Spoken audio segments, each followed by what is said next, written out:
میں بعد میں پڑھ لوں گا. کہتے ہیں وہ دوپہر کا وقت رمضان بھی نہیں تھا, میں اس بچے کو نوجوان گھر لے گیا اور میں نے اپنی بیوی سے کہا کہ بڑا نیک ہے, نمازی ہے, اور راستے میں یہ بھی ہوا ہے کہ میں نے اسے ایک دفعہ کہا ہے کہ یہ مجھے تھوڑی دیر کے لیے دے دو, گرمی بڑی ہے, تمہیں پسینہ آ رہا ہے, میں اٹھا لیتا ہوں.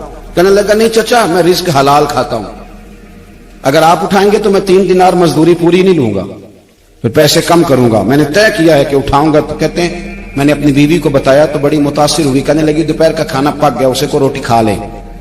رمضان بھی نہیں تھا. کہتے ہیں میں باہر نکلا, اس کو 3 دینار تھمائے, تو میں نے کہا بیٹے ایک بات میری مانو گے؟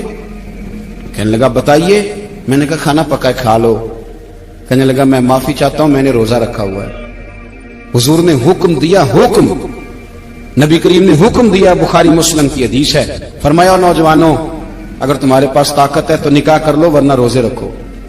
حکم دیا, یا نکاح اور یا روزے, یہ سرکار کا حکم ہے. بھائی نفلی روزہ نفس کی قوتوں کو کچلتا ہے, انسان میں نورانیت اور روحانیت لاتا ہے.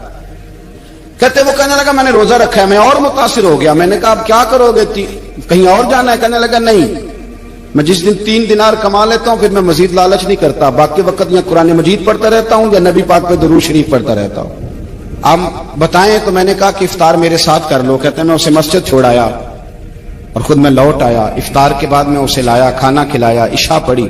اس کا گھر دور تھا, میں نے ڈرائنگ روم کھول دیا, بیٹھک کھول دی, وہیں وہ سو گیا.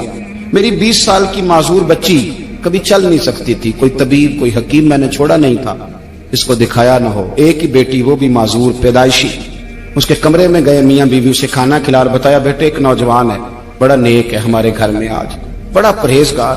پتہ ہے حضور نے کیا فرمایا؟ نبی کریم فرماتے ہیں جب نوجوان اٹھ کے تہجد پڑھتا ہے نا نوجوان, تو اللہ فرشتوں کے سامنے اس نوجوان پر فخر فرماتا ہے. اللہ فخر کرتا ہے کہ عمر دیکھو اور دیکھو یہ میری بارگاہ. اللہ فخر کرتا ہے, اللہ یعنی خدا خود میرے مجلس بود, اللہ فخر کرتا ہے. اب سوچے, تو ہم نے اپنی بیٹی کو بتایا کہ نوجوان اور بڑا نیک ہے. تو کہتے ہیں وہ کھانا کھلا کے ہم واپس آ گئے. آدھی رات کا وقت ہوا تو دروازے پہ دستک ہوئی. بچی اپنے کمرے میں سو رہی تھی, ہم اپنے کمرے میں, وہ بیٹھک میں. گھبرا کے اٹھے کہ اس وقت کون ہے دروازے پہ؟ تو بیٹی کہنے لگی ابا دروازہ تو کھولنا. کہتے ہیں دروازہ کھولا تو 20 سال ہو گئے تھے بیٹی کو, کبھی اس نے چل کے نہیں دکھایا تھا, کبھی دوڑ کے ادھر جاتی کبھی ادھر آتی. کہتی الحمدللہ اللہ نے میری ٹانگیں ٹھیک کر دی. ہم دونوں رونے لگے, اے اللہ تو کتنا کریم ہے, کیسے ہوا بیٹے سارا کچھ؟ بیٹی کہنے لگی ابا آپ نے کہا تھا نا کہ نیک نوجوان آیا ہے, تو میرے دل میں خیال آیا اللہ اگر واقعی نیک ہے تو اس کے صدقے مجھے شفا ہی دے دے. یا ایھا الذین آمنوا اتقوا اللہ وابتغوا الیہ الوسیلہ. تو کہنے لگی ابھی میری دعا بھی پوری نہیں ہوئی تو رب کریم نے فضل کیا ہے اور مجھے شفا عطا کر دی.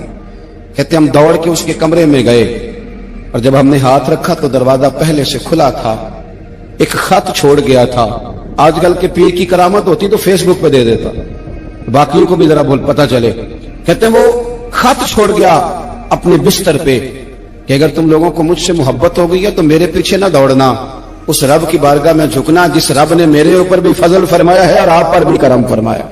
میرے نوجوان دوستو, یہ جو بچپنا ہمیں لوگ کہتے ہیں نا ابھی بچے ہو, ابھی جب آپ بالغ ہو گئے تو نماز فرض ہو گئی, سچ بولنا ضروری ہو گیا, رزق حلال کھانا ضروری ہو گیا. حضرت ابو ذر غفاری رضی اللہ تعالیٰ عنہ فرماتے ہیں میں اپنے ماتحتوں کے حق میں بڑا سخت تھا, سخت تھی میری طبیعت, میرے غلاموں کی جرت ہی نہیں تھی کہ وہ میرے سامنے گفتگو کر سکیں اور ٹھہر بھی سکیں.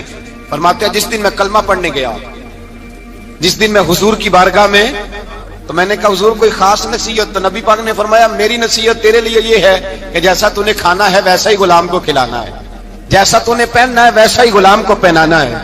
حضرت ابو ذر کہتے ہیں جو میرے اندر کمی تھی وہی میرے نبی نے نصیحت کر دی, جو میرے اندر کوتاہی تھی وہی غیب جاننے والے رسول نے بتلا دی. فرماتے میں گھر گیا, جب میں جاتا تھا تو ملازموں کا سانس خشک ہو جاتا تھا, وہ کانپنے ہانپنے لگتے تھے کہ جانے اب یہ کیا کرے گا. حضرت ابو ذر غفاری فرماتے میں گیا, ایک شخص سے میں نے کہا کھانا پکاؤ, کھانا پکایا, دسترخوان پہ لگایا اور اپنے سارے ملازموں کو کہا آؤ یار میرے ساتھ بیٹھ کے روٹی کھاؤ, آؤ سارے میرے ساتھ بیٹھ کے کھانا کھاؤ. فرماتے انہوں نے کھانا کھایا, پھر میں ان کو بازار لے گیا, جیسے کپڑے میں پہنتا تھا ویسے میں نے ان کے لیے بھی خریدے. فرماتے ہیں میرے غلام کہنے لگے آقا خیر تو ہے نا, خیریت تو ہے نا, کیا ہوا, مزاج مبارک تو ٹھیک ہے, کیا ہو گیا؟ اور یہ جو ہم فضا کو اتنا خوبصورت دیکھ رہے ہیں, اور یہ جو ہم اتنی پیاری ریمجھم برستی دیکھ رہے ہیں یہ جاری رہے گی یا ایک دن کی ہے؟ تو حضرت ابو ذر غفاری رو پڑے، کہنے لگے اب تمہیں ابو ذر غفاری بدلا ہوا ملے گا، اس لیے کہ اب میں وہ نہیں رہا، اب میں رسول اللہ کا کلمہ پڑھ کے غلام مصطفیٰ بن گیا ہوں، اب میں بدل گیا ہوں، میری طبیعت بدل گئی۔ غلاموں کے حق میں حضرت مولا علی شیر خدا غلام کو لے کر کے گئے دکان پر، حضرت مولا علی غلام کو لے کر گئے کپڑے کی دکان پر، 2 جوڑے خریدے، ایک کم قیمت کا، ایک زیادہ قیمت کا، ایک کم قیمت کا، ایک زیادہ قیمت کا، 2 جوڑے خریدے۔ جب واپس لوٹے تو غلام سے کہنے لگے تو اپنا لے لے۔ غلام کو پتا تھا کہ اس زمانے میں ہوتا کیا تھا، اس نے کم قیمت کا جوڑا اٹھایا۔ حضرت علی فرمانے لگے عجیب آدمی ہے، یہ تو تیرا نہیں، یہ تو میرا ہے۔ اس نے کہا حضور کس طرح سے؟ آپ فرمانے لگے تیرے لیے قیمتی جوڑا اس لیے خریدا ہے کہ تو جوان ہے، اور میں نے اپنے لیے اس لیے چھوٹا خریدا ہے کہ میں تو اب بوڑھا ہو گیا ہوں، مجھے تو حاجت نہیں۔ کہنے لگا حضور بوڑھے اور جوان کا مطلب نہیں، آپ علی ہیں، من کنت مولا فہذا علی، علی مولا، علی مولا، آپ چونکہ مولا علی ہیں اور آپ امیر المومنین ہیں، لہذا آپ نے تخت پر بیٹھنا ہے، آپ نے سلطنت کو چلانا ہے، آپ پہ نہیں ہے۔ حضرت علی فرمانے لگے تو میرا غلام بنا ہے نا، تو نے ابھی میرے نبی کا دیدار نہیں نہ کیا، تو بعد میں آیا ہے نا، اگر تو اس دور میں ہوتا تو جان جاتا کہ یہ عمل میرا ہے، پر اس کے پیچھے جو نصیحت کے پھول ہیں وہ مصطفیٰ کے عطا فرمائے ہوئے ہیں۔ تو بھائی یاد رکھیں، نبی کریم سید عالم صلی اللہ تعالی علیہ وآلہ وسلم نے تعین فرمایا مزدور کے حقوق کا، تعین کیا۔ حضرت حکیم بن حزام کہتے ہیں میں حضور کی بارگاہ میں بیٹھا تھا تو نبی پاک صلی اللہ علیہ وسلم سے میں نے کہا یا رسول اللہ آپ کو کون سا آدمی پسند ہے، کون سا محنت کرنے والا پسند ہے؟ تو حضور نے فرمایا جس کے دونوں ہاتھ کام کریں، دونوں پیر چلیں اور اس کی پیشانی پر پسینہ آئے، وہ بندہ مجھے بڑا اچھا لگتا ہے۔ جس کی پسینہ آئے، آج لوگ مزدوری نہیں کرتے، دائیں بائیں دیکھتے ہیں، لوگ اپنے اندر وہ توانائی، وہ غیرت، وہ خودداری پیدا نہیں کرتے۔ بھائی گردن کو جھکا دیتا ہے خیرات کا پتھر، جہاں میں مانگنے والوں کے سر کبھی اونچے نہیں ہوتے۔ اور ایک بار کہنے لگے غیرت ہے بڑی چیز جہاں نے تگ و دو میں پہناتی ہے یہ فقر کو تاج سردارا۔ اپنے اندر یہ توانائی پیدا کرنی چاہیے، یہ کوشش کرنی چاہیے۔ میرے نبی کریم صلی اللہ علیہ وسلم نے فرمایا تمہارے بعض گناہ ایسے ہیں جو صرف تم مزدوری کرنے جاؤ گے تو اللہ تمہاری مزدوری کی وجہ سے ہی تمہارے گناہ معاف فرما دے گا، اللہ تمہاری محنت اور کوشش کے سبب سے تمہاری ان غلطیوں سے درگزر فرمائے گا۔ حبیب کریم سید عالم صلی اللہ علیہ وسلم نے فرمایا مزدور جب قیامت کے دن آئے گا، بھئی عالم تو آیا، صوفی تو آیا، درویش تو آیا، صحابہ تو آئے، ان کا آنا تو شفاعت کے لیے شمار کیا گیا۔ میرے مصطفیٰ نے فرمایا جب مزدور آئے گا، مزدور کی سب سے بڑی غلطی یہ ہے کہ مزدور اپنے آپ کو نیچ سمجھتا ہے، مزدور کی سب سے بڑی غلطی یہ ہے کہ یہ اپنے آپ کو چھوٹا سمجھتا ہے، اس کی زیادتی یہ ہے کہ یہ اپنی سوچ کو بڑا نہیں کرتا، یہ سمجھتا ہے نہیں کہ بھائی میں تو 2 ہاتھوں کی محنت کی کمائی کھاتا ہوں، یہ آرزو کرم اور میں آپ سے کروں، یہ بھیک اس کو دیجیے جس کا خدا نہ ہو۔ مزدور کی زیادتی یہ ہے کہ یہ اپنے آپ کو چھوٹا جانتا ہے۔ میرے مصطفیٰ نے فرمایا جب مزدور محنت کرنے والا قیامت کے دن آئے گا تو اس کا چہرہ اس طرح چمکے گا جس طرح 14ویں کا چاند چمکا کرتا ہے، اس قدر اس کا چہرہ چمکے گا جب آئے گا وہ صبح قیامت۔ میرے بھائیو مزدور ایک عظیم شخصیت کا نام ہے، محنت کرنا، اپنے دونوں ہاتھوں سے مشقت کرنا، جدوجہد کرنا۔ مجھے کئی سارے لوگ، میں جب ملک کے مختلف گوشوں میں جاتا ہوں تو کئی سارے لوگ کہتے ہیں آپ کے ابا جی کا مزار کدھر ہے، آپ کس مزار کے سجادہ نشین ہیں؟ تو میں ان سے کہتا ہوں میں سجادہ نشین نہیں، میں تو کسان کا بیٹا ہوں، اور میں اس شخص کا بیٹا ہوں جو رات کو 2 بجے اٹھ کے بھی گھر سے نکلتے تھے 2 نفل پڑھ کے، تو ہم پوچھتے تھے کہ اماں جی ابا جی کہاں گئے؟ تو کہتے تھے چند کھیتوں کو پانی لگانا تھا، اور رات کو رخصت ہو گئے۔ فخر کی بات ہے، یہ اعزاز کی بات ہے، یہ اعزاز کی بات ہے۔ ہم نے ساری زندگی ان کے ہاتھ پہ چھالے دیکھے، لیکن بات لفظ زبان پر یہی دیکھی کہ بیٹا عزت والا وہی ہوتا ہے جو اپنے ہاتھوں سے محنت کر کے روزی کھایا کرتا ہے۔ بھائی یاد رکھیں یہ اعزاز کی بات ہے، اعزاز۔ مزدور کا بیٹا فخر کرے، کسان کا بیٹا ناز کرے، وہ جو آدمی سویرے جاتا ہے ویلڈنگ کا پلانٹ لے کے کام کرنے اس کا بیٹا ناز کرے، وہ جس کا باپ بھاوڑا چلاتا ہے، چھینی چلاتا ہے، تھوڑا چلاتا ہے، وہ ناز کرے۔ اور مزار صرف ان لوگوں کے نہیں ہوتے جو اللہ اللہ کرتے ہیں، ہو کرتے ہیں، وہ تو قابل اعزاز ہیں اللہ کے بندے، ان کے بھی مزار ہوتے ہیں۔ مزار وہ بھی ہوتا ہے جس کو میرے مصطفیٰ نے فرمایا القاسم حبیب اللہ، جو محنت کرتا تھا، ہاتھوں سے جدوجہد کرتا تھا، وہ بھی تو اللہ کا دوست ہے نا، اس کا بھی تو مزار ہے نا، اس کی بھی تو قبر پر انوار ہے جو اللہ کا محبوب ہو کے گیا۔ تو بھائی اپنا اعزاز جانے سمجھے اس بات کو۔ میرے مصطفیٰ کریم صلی اللہ علیہ وسلم مزدور کو عزت دیتے، وقار دیتے، اور جو حضور کے گھر میں خادم ہوتے ان کی ناز برداری کرتے. ہمارے گھر میں جو بی بی برتن دھوتی ہے وہ ہمارے ساتھ بیٹھ کے روٹی نہیں کھا سکتی، اس کو یہ اجازت نہیں ہوتی. ہمارا جو مزدور ہوتا ہے نا، ایک صاحب کہنے لگے یہ بچہ میرے پاس کام کرتا ہے، اس کے ابا جی بھی کرتے تھے. تو میں نے کہا اس کا مطلب یہ ہے کہ تم نے آگے نہیں بڑھنے دیا. تم نے کہا مزدور ہی رہنا ساری زندگی، یہی رہنا میرے پاس، آگے نہ بڑھنا. میرے مصطفیٰ کریم سید عالم صلی اللہ علیہ وسلم کے پاس جو لوگ کام کرتے تھے، محنت کرتے تھے، مشقت کرتے تھے، ہمارا ملازم ڈرتا ہے، کامتا ہے، وہ بات کرتا ہے تو صاحب جی کہتے کہتے زبان تھکتی ہے، 100 دفعہ موڈ کو دیکھتا ہے، گالیاں کھاتا ہے بیچارہ، اس کی عزت نفس کو اچھالا جاتا ہے، اس کو رسوا کیا جاتا ہے، اور وہ بیچارہ رات کو رضائی میں منہ دے کے روتا ہے کہ یار میرے نصیب صرف اس لیے کمزور ہیں کہ میں غریب کے گھر میں پیدا ہوا ہوں. ہم احساس نہیں کرتے، اور مزدور کو کبھی موقع مل جائے جان چھوٹنے کا تو بھاگ جاتا ہے. ہمارا کردار اور اخلاق ایسا نہیں ہوتا. حضرت زید بن حارثہ رسول اللہ کے غلام تھے، نبی پاک کے گھر میں جھاڑو دیتے تھے، برتن مانجتے تھے. یہ بچپن میں اپنے قبیلے سے گم ہو گئے تھے، کسی نے اغوا کر کے لا کر کے بیچ دیا تھا، گم ہو گئے تھے. حضور کی بارگاہ عالی مرتبت میں لائے گئے. حضرت زید بن حارثہ سارا دن کام کاج کرتے. کوئی آدمی آیا ان کے علاقے کا، مکہ مکرمہ، ان کو پہچان کر واپس گیا ان کے قبیلے میں اور جا کے بتلایا کہ تمہارا بیٹا تو محمد ابن عبداللہ صلی اللہ علیہ وسلم کے پاس. اس وقت حضور نے ابھی اعلان نبوت نہیں فرمایا تھا. ان کے والد حارثہ چچا لینے آئے اور نبی پاک کے پاس آئے تو 2 تھیلیاں اشرفیوں کی بھر کے لائے. کہنے لگے حضور یہ پیسے لے لیں، 2 تھیلیوں میں پیسے ڈالیں، دینار ہے درہم ہے، حضور لے لیں، ہمارا بیٹا دے دیں. نبی پاک صلی اللہ علیہ وسلم نے فرمایا تمہیں غلطی لگ گئی ہے، پیسے پیچھے ہٹاؤ، میں زید کو بلاتا ہوں. میں زید کو، ادھر دیکھیے گا، میں زید کو، میں اسے بلاتا ہوں. اگر وہ جانا چاہے تمہارے ساتھ تو مجھے اعتراض نہیں، لے جانا. چچا اور باپ کہنے لگے آپ عجیب بات کرتے ہیں، وہ غلامی چھوڑ کے نہیں جائے گا. آپ عجیب بات کرتے ہیں، وہ مزدوری چھوڑ کے بادشاہی اختیار نہیں کرے گا. ہم کھاتے پیتے لوگ ہیں، اس کی ماں ترس گئی ہے، اس کو ملنے کو بہنیں روتی ہیں، وہ جائے گا نہیں. میرے حبیب نے فرمایا تم نے ابھی یہ ذائقہ چکھا نہیں، تمہیں اس کا پتہ نہیں، تو میں بلاتا ہوں، اگر جانا چاہے تو پیسوں کی ضرورت نہیں، لے جانا. حضرت زید کو پیغام دیا، آئے. حضور نے فرمایا وہ تمہارے والد کھڑے ہیں، وہ چچا ہیں، لینے آئے ہیں. جناب زید گئے، باپ کے گلے سے لگے. بچھڑے ہوئے باپ بیٹا ایک دوسرے کو مل کے کھل کے روئے. کہا بیٹا تیری ماں کی آنکھیں پتھر ہو گئی تیرا رستہ دیکھ کے، تیری بہنیں ترستی ہیں تیرے چہرے کے دیدار کو. بیٹا وہ گلیاں بھی روتی ہیں جن میں تو کھیلا کرتا تھا، پر اب فکر کی بات کوئی نہیں، اب کوئی پریشانی نہیں، میں پیسے لایا ہوں تجھے لے جاؤں گا. نبی پاک صلی اللہ علیہ وسلم نے دیکھا نا جب باپ بیٹے کی گفتگو ہو گئی، آنسو بہ گئے، بوجھ ہلکے ہو گئے، تو میرے کریم نے فرمایا زید اگر تم چچا کے ساتھ والد کے ساتھ جانا چاہو تو میری طرف سے اجازت ہے، تم جا سکتے ہو.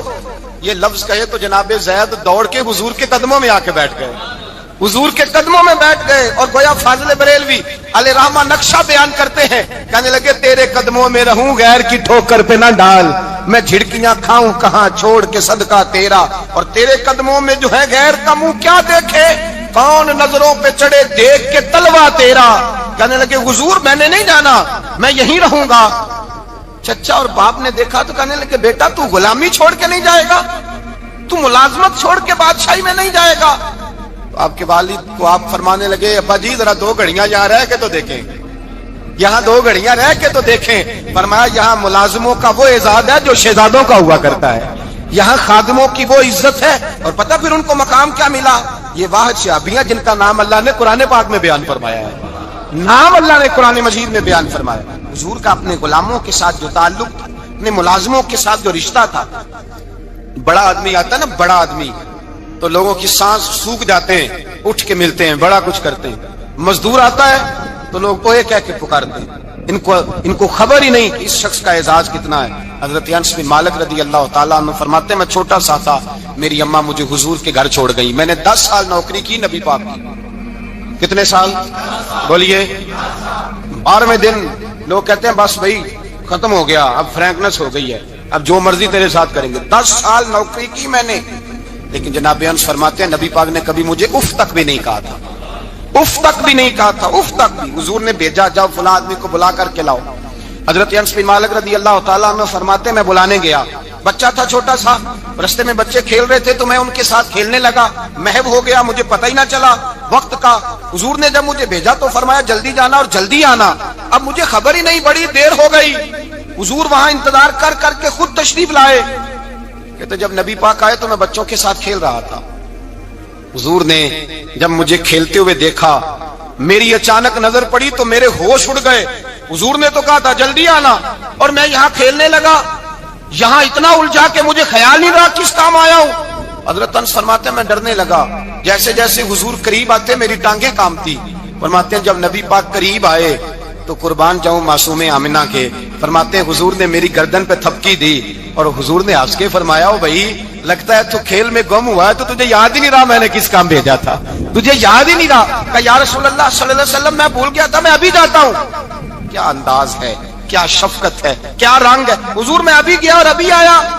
نبی پاک نے فرمایا نہیں یار تو کھیل میں خود ہی چلا جاتا ہوں، تو کھیل یہاں میں خود جاتا. یہ اعزاز، یہ فضیلت، یہ درجہ کس نے ذروں کو اٹھایا اور صحرا کر دیا، یہ کس نے قطروں کو ملایا اور دریا کر دیا، یہ کس کی حکمت نے یتیموں کو کیا در یتیم اور غلاموں کو دنیا بھر کا مولا کر دیا. یہ کس نے اتنا. میرے بھائی مزدور کو حضور نے اعزاز دیا. نبی پاک اپنے ہاتھ سے کام کرنے والے کے ساتھ اس نے سلوک کرتے، محبت کرتے، پیار کرتے. ایک بوڑھی اماں تھی جو مسجد میں جھاڑو دینے کی مزدوری کرتی تھی. کیا کام کرتی تھی؟ دعا کریں اللہ ہم سب کو مسجد کی صفائی کی توفیق عطا فرمائے.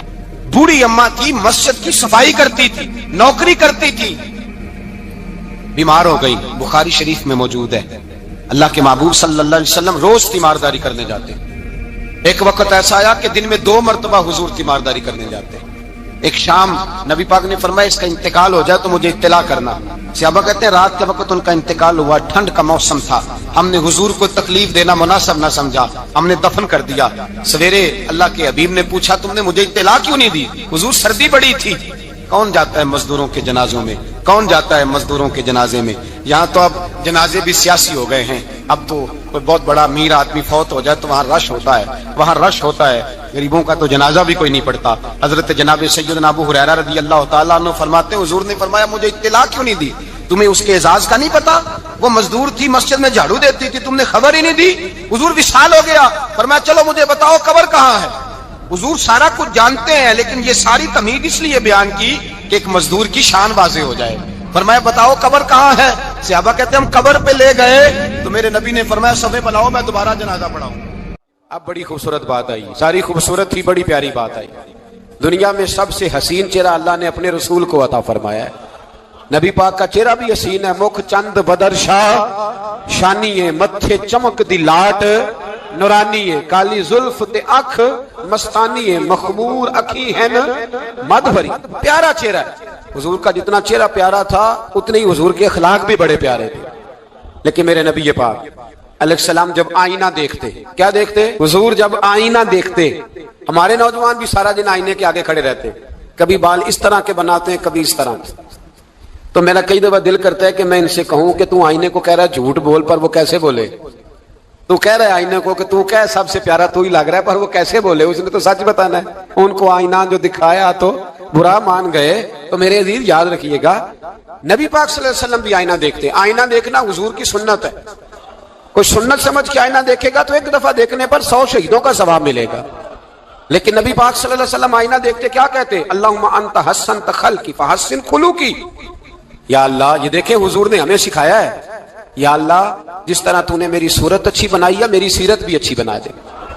یہ ہمیں سکھانے کے لیے دعا. یا اللہ جس طرح صورت اچھی بنائی ہے، جس طرح تو کہتا ہے نا اس دفعہ اس وقت دیکھ لو کپڑوں پہ کوئی داغ نہیں، تو دعا کیا کر باطن کے بھی اللہ داغ دور فرما دے، یہ والا سارا معاملہ بھی ٹھیک ہو جائے. آخر کی طرف آتا ہوں. فرمایا جب کھانا کھانے لگو تو دعا مانگو. اور ایک روایت میں فرمایا یہ دعا پڑھ لو، کھانے میں زہر بھی ہوگا تو تم پہ اثر نہیں کرے گا. کھانے پہ ایسے میں بڑی تکلیف سے کہتا ہوں کہ آج بھی ہمیں کہنا پڑتا ہے کہ بہت سارے لوگ ایسے ہیں جو ابھی بھی کھانے سے پہلے بسم اللہ نہیں پڑھتے. یار بڑے افسوس کی بات نہیں؟ بڑے افسوس. حضور نے دعا سکھائی، میں یہ دعا پڑھو گے تو زہر بھی ہوگا تو اثر نہیں کرے گا. بسم اللہ الذی لا یضر مع اسمہ شیء فی الارض ولا فی السماء یا حی یا قیوم، جس کی برکت سے زمین و آسمان میں کوئی چیز بھی نقصان نہیں دیتی. اور اے اللہ اے ہمیشہ زندہ رہنے والے اور قائم رہنے والے، یہ نبی پاک علیہ اور ایک حدیث میں اور بھی دعا آئی ہے، بسم اللہ شریف تو خیر بخاری میں موجود ہے، مسلم میں موجود ہے، بسم اللہ والا برکت اللہ بھی ایک حدیث میں نبی پاک صلی اللہ علیہ وسلم نے ارشاد فرمایا، اور جب کھانا کھا چکے پھر کہا دعا مانگو، الحمدللہ الذی اطعمنا وسقانا وجعلنا من المسلمین، اللہ تعالیٰ کا شکر ہے جس نے ہمیں کھلایا بھی پلایا بھی اور مسلمان بھی بنایا۔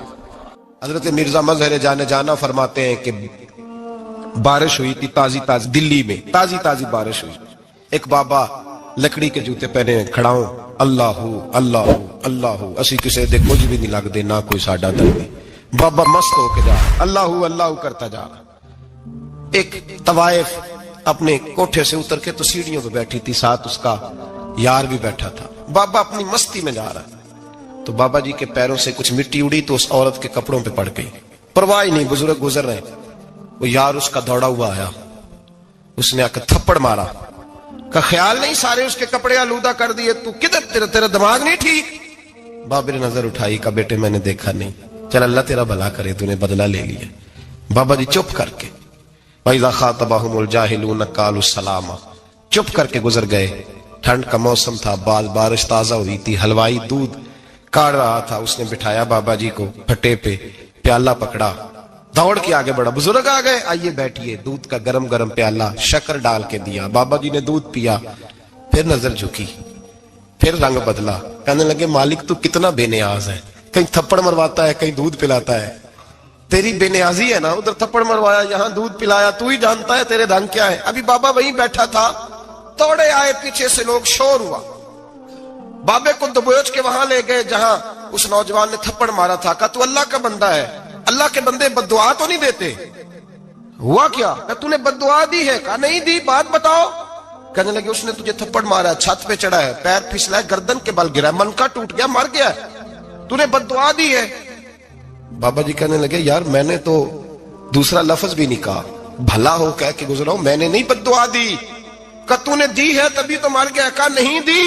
کہا بابا تو بزرگ آدمی ہے، سچ بول۔ تو بابا جی کہنے لگے سچ سنو، پھر میں آ رہا تھا، میرے پیروں سے مٹی اڑی، اس کے یار کے کپڑوں پہ پڑی، اسے برا لگا، اس نے مجھے مارا، جب اس نے مجھے مارا تو میں کوئی لاوارث تو نہیں تھا، جب اس نے مجھے مارا تو میں کوئی لاوارث تو نہیں تھا، مجھے دشمنوں نہ چھیڑو، میرا ہے کوئی جہاں میں ابھی پکار لوں گا، نہیں دور ہے مدینہ، اس نے مجھے مارا تو میں کوئی لاوارث تھا کہ میرا بدلہ کوئی نہ لیتا، اس نے مجھے مارا ہے تو میرے یار کو برا لگا تو اس نے اسے مار دیا ہے، میری تو غلطی کوئی نہیں، یاروں کا جھگڑا ہے، یہ تو دوستوں کا جھگڑا ہے، یہ تو یاروں کا جھگڑا ہے، کوئی غلطی نہیں میری، کوئی غلطی نہیں، خش جنہ قدر نہیں میرا، اے میرے صاحب نو وڈیائیاں، میں تے گلیاں دا روڑا کوڑا، میں گلیاں دا روڑا کوڑا، مینوں محل چڑھایا ہے سائیاں، مینوں محل چڑھایا ہے سائیاں۔ فرمایا اس نے مجھے لوارث سمجھا تھا کہ تھپڑ مار کے گزر جائے، میرا کو پوچھے گا ہی نہیں۔ میرے رسول پاک علیہ السلام کے بارے میں رب فرماتے ہیں ابھی میں تو تیرے ہوتے ہوئے کافر کو سزا نہیں دیتا کہ تو موجود ہے۔ یاد رکھیں حضرت فضیل بن عیاض فرماتے ہیں ایک جوان تھا، مسجد میں آیا، لوگوں سے کہنے لگا روٹی کھلاؤ، کسی نے توجہ نہ کی، اس نے کہا میں رب بتانے والا ہوں، میری طرف دیکھو تو صحیح، کسی شخص نے خیال ہی نہ کیا۔ پھر اس نے کہا یار تھوڑا سوچو، نمازیوں سے کہا، اہل علاقہ سے کہا، انہوں نے کہا تیری طرح کے بڑے درویش دیکھیں۔ مسجد کے محراب میں وہ رب کریم کا بندہ انتقال کر گیا، جب فوت ہو گیا نا، لوگوں کا مزاج ہے بیمار کو دوائی نہیں دیتے، جنازے پہ وقت پہ پہنچ جاتے ہیں، جب کوئی گر رہا ہوتا ہے تو سہارا کوئی نہیں دیتا، جب کوئی گر جاتا ہے ٹانگ ٹوٹ جاتی ہے تو تیمارداری کو زمانہ پہنچ جاتا ہے۔ اور بزرگ وہ نوجوان اللہ کا نیک بندہ مسجد کے محراب میں فوت ہو گیا۔ حضرت فضیل ابن عیاض کہتے ہیں امام صاحب نے اعلان کیا چندہ دو، کوئی لاوارث فوت ہو گیا، کفن دینا، چندہ کٹھا ہوا، کفن خریدا، جنازہ پڑا، عشاء کے بعد دفن کر کے آئے، فجر کی نماز کے لیے جب امام اور مؤذن مسجد میں آئے تو چیخیں مارنے لگے، تڑپنے لگے، دور دور تک آوازیں پھیل گئی، دنیا دوڑی آئی، کیا ہوا؟ کہنے لگے وہ جو تم نے کفن پہنایا تھا وہ یہاں پڑا ہوا ہے، اور دیکھو کفن پہ تحریر لکھی ہے۔ تحریر کیا ہے؟ عرش کے مالک نے فرمایا میرے دوست نے روٹی مانگی تم نے دی نہیں، اس نے تمہیں میرے قریب کرنے کے لیے اپنی طرف توجہ کرائی، تم نے کی نہیں، اور میرا یار تمہارے کفن کا محتاج تھا، سنبھال کے رکھو اپنا کفن، میں نے اسے جنت کا لباس عطا فرما دیا، سنبھال کے رکھو، یہ کوئی لاوارثوں کا ٹولہ ہے؟ یاد رکھیں جو وارث والے ہیں ان کا رنگ اور ہے، جو ماننے والے ہیں ان کا مزاج اور ہے، اپنی زندگی لوارثوں کی طرح نہیں۔ اللہ تعالیٰ اپنے بندوں سے بڑی ہی محبت فرماتا ہے، بغیر طلب کے، بغیر دعا کے رزق، مال، اولاد، صحت، عافیت، دوست، احباب، ماں باپ، یہ سب نعمتیں اللہ بغیر طلب کے بندوں کو عطا فرماتا ہے۔ اللہ تبارک و تعالی اپنے بندوں کے حق میں رحمت والے فیصلے کرتا ہے، درگزر والا معاملہ فرماتا ہے۔ جگہ جگہ قرآن مجید میں اللہ تعالیٰ نے اپنے بندوں پر رحمت کرنے کا ذکر فرمایا، ان اللہ یغفر الذنوب جمیعا، فرمایا بے شک رب تمہارے سارے ہی گناہ معاف فرما دے گا، تم نا امید نہ ہونا، وہ معاف کر دے گا تمہیں۔ قرآن مجید میں فرمایا ان اللہ بالناس لرؤوف الرحیم، بے شک اللہ اپنے بندوں پر بڑا ہی مہربان اور نہایت ہی رحم کرنے والا، رؤوف اور رحیم ہے، بڑا مہربان ہے، کرم فرماتا ہے۔ اللہ تعالیٰ اپنے بندوں سے بڑا جلد راضی ہو جاتا ہے، وہ اپنے بندوں کو بہت زیادہ مشقت میں نہیں ڈالتا، وہ اپنے بندوں سے اپنی نعمتوں کا بدلہ نہیں چاہتا، بہت سخت مشقت والی عبادتیں نعمتوں کے بدلے نہیں چاہتا، وہ بڑی جلدی رحم فرماتا ہے۔ ماں پیار کرتی ہے اپنے بچے سے، لیکن وہ ناراض بھی ہو جاتی ہے بعض چیزوں میں، بعض معاملات اس کا دل بھی دکھاتے ہیں، بعض جگہ وہ رو کے یہ بھی کہتی ہے کہ تو نے میری محبت کا کوئی نتیجہ نہیں مجھے دیا، میری ساری کمائی تو نے ضائع کر دی۔ والد بہت ساری جگہوں پہ ناراض ہوتا ہے، شکوہ کرتا ہے، کہتا ہے میری بیماریوں کی، پریشانیوں کی، بڑھاپے کی، کمزوریاں کا سبب بیٹے تو ہی بن گیا، یہ ساری تکلیفیں تو ٹھیک ہو جائیں تو میری شاید عمر بھی بڑھ جائے، صحت بھی ٹھیک ہو جائے، میں زیادہ دیر جوان رہ سکوں۔ ناراض ہوتے ہیں ماں باپ، اسی طرح ماں باپ راضی بھی ہو جاتے ہیں، وہ بڑی جلدی راضی ہو جاتے ہیں۔ میں اکثر کہتا ہوں کہ والد کو راضی کرنے میں 5-7 منٹ لگ جاتے ہیں، اماں تو 1.5-2 منٹ میں راضی ہو جاتی ہے، ابا جی کو 5-7 منٹ لگتے ہیں، کئی دفعہ کہنا پڑتا ہے، کوئی دلائل دینے پڑتے ہیں، لیکن والدہ کے لیے تو کچھ بھی نہیں، آپ نیرا جا کے پیروں میں بیٹھ ہی جائیں، کچھ بھی نہ کریں، آپ پورا روئیں نہ، رونے والا منہ ہی بن جائے، تو اماں تو نرم ہی نرم ہے، جس وقت جو مرضی آپ کرا لیں ہو گیا۔ اللہ تبارک و تعالی بلا مثال و بلا تشبیہ سمجھانے کے لیے عرض کرتا ہوں، اللہ بھی بعض معاملات میں اپنے بندوں سے ناراض ہو جاتا ہے، وہ کہتا ہے میں تکبر کرنے والوں کو پسند نہیں کرتا، وہ کہتا ہے فسادی پسند نہیں ہے، وہ فرماتا ہے کہ راہوں میں کجی کرنے والے پسند نہیں ہیں، وہ فرماتا ہے کہ بدعہدیاں کرو گے تو میں صبح قیامت تم سے سوالات کروں گا۔ اللہ تبارک و تعالیٰ بہت ساری چیزوں کو ناپسند کرتا ہے، ناراض ہو جاتا ہے، بلکہ نبی پاک صلی اللہ تعالی علیہ وسلم نے فرمایا تم بات کرتے کرتے کوئی ایسا جملہ بول دیتے ہو کہ رب اتنا ناراض ہوتا ہے کہ تمہیں پتہ بھی نہیں ہوتا، تمہارے لیے جہنم کا فیصلہ کر دیتا ہے۔ اس لیے پہلے تولو پھر بولو، خود اپنے لفظوں کی تو تم پہرے داری کرو نا کہ میں کیا کہہ رہا ہوں، کوئی ایسا جملہ، کوئی ایسی بات وارثہ مان کری نہ وارثاندہ، کوئی ایسی بات نہ تمہاری زبان سے نکلے۔ اور حضور یہ بھی فرماتے ہیں کہ اس کا دوسرا پہلو بھی ہے، بعض اوقات تم بات کرتے کرتے ایسا جملہ کہتے ہو وہ اتنا راضی ہوتا ہے کہ تمہارے لیے جنت کا فیصلہ فرما دیتا ہے۔ مسلمان کو اب یہ حکم ہے، اس ساری گفتگو کا نتیجہ یہ ہے کہ وہ اپنے جذبات پر، خیالات پر، نگاہوں پر، زبان پر، کانوں پر تھوڑی توجہ دے، بے لگام نہ بنے، بے ترتیب نہ بنے، جو طبیعت میں آئے کر نہ گزرے، تھوڑا سا نہ سوچے سمجھے اور تھوڑا سنبھل کے چلے، کبھی ان کاموں کی طرف نہ جائے جن سے رب ناراض ہو جاتا ہے، ان کاموں کی طرف بڑھے جن سے اللہ راضی ہوتا ہے۔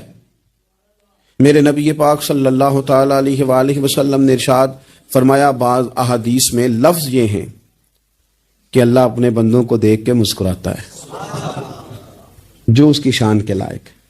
جس ترتیب سے ہم مسکراتے ہیں، جس ترتیب سے ہم روتے ہیں، جس ترتیب سے ہم کسی بات کا اظہار تشکر کرتے ہیں، خدا ان باتوں سے پاک ہے۔ اب بہت ساری حدیثوں میں آیا کہ وہ مسکراتا ہے، تو کیا مطلب ہے مسکرانے کا؟ تو علماء تفسیر نے لکھا ہے مسکرانے کا مطلب یہ ہے کہ وہ بڑا ہی راضی ہوتا ہے اپنے بندے سے، بڑا راضی ہوتا ہے، یہ مطلب ہے۔ ایک تو مسکرانے کا مطلب یہ کہ وہ بڑا راضی ہو گیا، بڑا راضی ہو گیا، وہ مسکرا دیا اپنے بندے پہ، اور ایک اس کا معنی خود نبی پاک صلی اللہ تعالی علیہ وسلم نے بیان فرمایا، مسند امام احمد بن حنبل میں حدیث ہے، حضور سید عالم علیہ السلام سے صحابہ نے پوچھا یا رسول اللہ شہید تو بڑے لوگ ہوتے ہیں، شہیدوں میں افضل کون ہے؟ تو اللہ کے حبیب علیہ الصلوۃ والسلام فرمانے لگے وہ والا بندہ جو ڈٹ گیا تھا کافروں کے مقابلے میں، وہ ہلا نہیں، پوری طرح ڈٹ کے جو لڑا وہ شہداء میں افضل ہے۔ حضور فرماتے ہیں وہ جنت کے بالا خانوں میں سیر کرے گا اور رب اسے دیکھ کے مسکرائے گا، رب اسے دیکھ کے مسکرائے گا، اللہ تعالیٰ مسکراتا ہے اسے دیکھ کے۔ اور اگلے جملے میں حضور نے وضاحت کر دی، فرمایا جب رب دنیا میں کسی پر مسکراتا ہے نا تو اس کا معنی یہ ہے کہ قیامت میں پھر اللہ اس سے حساب کوئی نہیں لے گا۔ جس پر اللہ دنیا میں مسکرا دیا اس سے کوئی حساب، تو وہ کام ڈھونڈنے چاہیے نا جس سے اللہ مسکرائے۔ ویسے کبھی ہم ایسا کرتے ہیں کہ نہیں کہ کسی کو راضی کیا جائے؟ یہ کام ہم کرتے ہیں کہ ہماری کمپنی کا جو سربراہ ہے وہ ہم سے راضی رہے، جس ادارے میں ہم پڑھاتے ہیں اس ادارے کا بڑا ہم سے راضی رہے، یہ کرتے ہیں ہم۔ اس کے لیے کچھ نہ کچھ ہیلے بہانے ہم کرتے ہیں، برادری، قبیلہ، علاقہ، بستی، لوگ کسی طریقے سے ہمارے ساتھ مطمئن رہیں، کرتے ہیں نا یہ سارے کام۔ اس میں تھوڑی مشکل بھی ہمیں آتی ہے لیکن کرتے ہیں، کیا کریں؟ گھر میں بھی کئی دفعہ ایسا ماحول بنانا پڑتا ہے۔ چلیں ایک اور میٹھی مثال دیتے ہیں، زیادہ سمجھ میں آئے گی۔ چھوٹا بچہ خوش رہے، آپ اس کے لیے محنت نہیں کرتے، وہ چھوٹا ہے اس کو خوش کرنا فرض ہے ابا پہ، لیکن وہ کہتا ہے کہ میں نے موٹر سائیکل لینا ہے، چھوٹا ہے چلا ہی نہیں پائے گا، تو ابا پھر اسے راضی کرتا ہے، کہتا ہے بیٹے چھوٹا سائیکل لے لے، چل میں تجھے اڑانے والا جہاز لے دیتا ہوں۔ مقصود کیا ہے کہ اس کو ناراض نہیں کرنا، یہ روئے نہ، اس کا دل نہ ٹوٹے ہو۔ یارو سنو نا میں کیا کہہ رہا ہوں، اگر چھوٹے بچے کے لیے وہ چیزیں ڈھونڈتے ہو، میرے ابا جی نا اپنے نواسے کے لیے کھلونا لے کے آئے تو بچہ بڑا ہی کھیلا تو ابا جی کہنے لگے لو پیسے پورے ہو گئے میرے، بچے کو پسند بڑا ہے نا، پیسے پورے کر چھڑے نے، دیکھو نا جی کتنا اس کو راضی ہوا ہے۔ تو انسان کیا کرتا ہے کہ کوشش کرتا ہے، چھوٹا بچہ بھی ناراض نہ ہو تو وہ چیزیں وہ ڈھونڈتا ہے کہ اس کو کیا پسند ہے، چاکلیٹ لے جاؤں، فلاں چیز لے جاؤں، آئس کریم لے جاؤں۔ تو ایک بچے کے لیے، گھر کے لیے، سربراہ کے لیے اتنی محنت کرتے ہو تو وہ کام بھی ہمیں ڈھونڈ کے تلاش کرنے چاہیے نا جس سے رب راضی ہوتا ہے، اللہ راضی ہوتا ہے۔ بتاؤں وہ کون کون سے کام ہیں؟ نبی کریم صلی اللہ تعالی علیہ وسلم نے ارشاد فرمایا 3 لوگ ہیں جنہیں دیکھ کے رب مسکراتا ہے۔ یا رسول اللہ صلی اللہ علیہ وسلم وہ کون کون سے؟